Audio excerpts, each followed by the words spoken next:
Hello, and welcome to Ironside Sheets. Today we're going to be talking about The Hunger Games by Suzanne Collins. This one's definitely worth a read, and definitely worth a reread. I haven't read this series in about a decade, and it was totally worth going back to.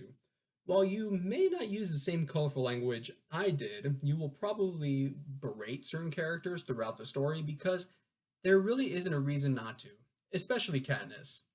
You're probably going to facepalm at her obliviousness at some point. Spoilers ahead, you have been warned. Katniss Everdeen is a local hunter in her District 12, which surrounds the capital, along with Districts 1 through 11, and a wrecked 13 somewhere out there. That doesn't really help give you a sense of what is going on right up until you hear about how there was this war over resources in North America, and that is what gave rise to the capital and the 13 colonies. Great. Hey, 13 colonies, just like America the first time. Not like some similar scenarios looming over our heads in any given time in 2020. Fun. Anyway, Katniss is a hunter, which is illegal. It's called poaching, even though there isn't any civilization outside of the districts. She could be punished for doing so. Both public whipping and death are very real options. But she helps feed the peacekeepers, the local police. So she and her friend Gale are given a pass. Because of a rebellion against the capital, District 13 was destroyed and the Hunger Games were established. May the odds be ever in your favor as your name is pulled from a pool so you can be sent to fight 23 other competitors. One from your district and two from the rest of the other districts. The capital doesn't select tributes. Why would they? The districts are clearly inferior. The games are designed to enforce power over the districts by taking children away from their parents and turning them into murder machines. The following sentence contains the biggest plot point in the book. You have been warned.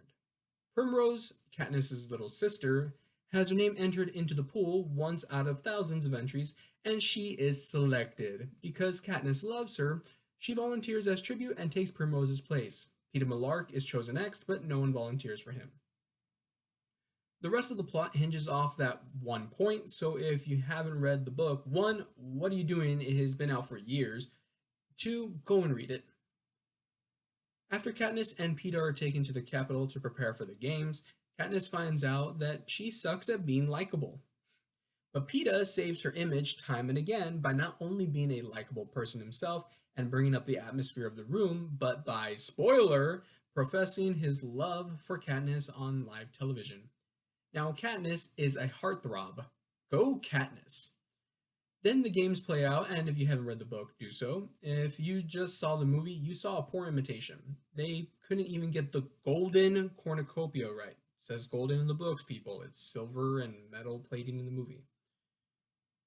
Katniss is fantastic, but will make you facepalm at some point. She is incredibly capable out on the field, but lacks social intelligence. She shows this a little at the beginning of the story, but continuously slaps you with the fact throughout the rest of the book.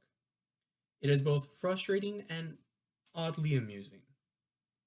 Peeta is sometimes frustrating to the reader, but is generally only frustrating to Katniss, because he seems incredibly hard to read. However, he is mostly transparent in both his feelings and intentions. You question him because Katniss questions him. You like him or love him because he is likable or lovable for most circumstances. And despite Katniss's misgivings, he shines through as his own person. Haymitch is great. He's like the drunk uncle that once was more successful than you could ever imagine, but let himself go. Really let himself go. He is not afraid to spew his alcohol-slurred speech your way. Effie is about as ditzy as you can get without producing a proper ditz. She is intelligent, but similarly to Katniss is a bit oblivious. However, she also has a level of emotional intelligence that slowly incorporates other people as she gets to know them. So as she works with Katniss and Peeta, you can see that she is capable of teaching them and of navigating the weird rules of the capital with ease. President Snow makes a brief but powerful appearance. Rue, our hearts go out to you. Gale is a pain, but is good-natured enough that he can be forgiven. He is a stereotypical brooding teenager and needs more page time to be fleshed out. This book depicts how certain aspects of life are compromised as other aspects are more prominent. The main character, Katniss, values survival above all else, but because that is what she values, her emotions are left without foundation or support. Because of this, when the time comes to evaluate her feelings, she has no idea what to think or feel and raises more problems in the process. While I don't generally while I don't generally focus on themes in my review, The Hunger Games almost seems designed for an English literature class. Fun fact, I read it for one of my English classes.